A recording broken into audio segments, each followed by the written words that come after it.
Pemirsa, Car Free Day atau CFD di Jalan Wali Kota Haji Husni yang dimulai pemerintah Kota Palembang disambut antusias pengunjung. Kendati begitu, beberapa hal masih perlu dibenahi, seperti masih kurangnya area parkir di kawasan tersebut.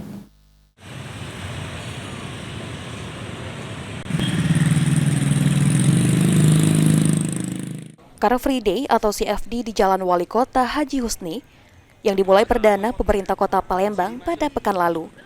Dari pantauan PAL TV, pada Minggu 8 September 2024 atau dikali kedua pelaksanaannya, aktivitas kendaraan mulai dari pukul 6 pagi hingga pukul 9 pagi, berbagai kegiatan dilakukan warga di lokasi tersebut. Mulai dari berolahraga maupun membeli berbagai macam jajanan yang disediakan pedagang. Salah satu pengunjung CFD, Edi, mengatakan datang ke lokasi ini bersama keluarga. CFD yang digagas pemerintah Kota Palembang ini sudah cukup baik. Akan tetapi masih butuh beberapa pembenahan, lantaran masih kurangnya area parkir untuk pengunjung. Sebagai warga antusias lah, menarik. Jadi warga bisa kumpul, bisa olahraga sama-sama di sini supaya sehat. Nah, kalau menurut kakak nih, apa yang kurang fasilitasnya untuk Car Free Day ini? Yang kurang mungkin ini baik kali ya, tempat parkiran kali ya.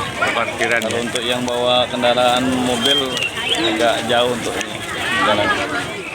Menanggapi keluhan pengunjung CFD, Camat Seberang Ulus 1, Muhtiar Hijrun menyampaikan akan menambah tempat parkir di Jalan Kiai Haji Wahid Hashim dan Faki Usman. Untuk itu, bagi warga yang memiliki lahan akan ditawarkan untuk membuka lahan parkir.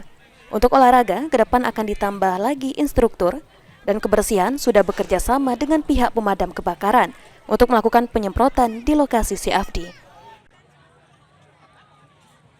Mungkin nanti akan kita tambah di Jalan Wahid Hashim maupun di Jalan Faki Usman.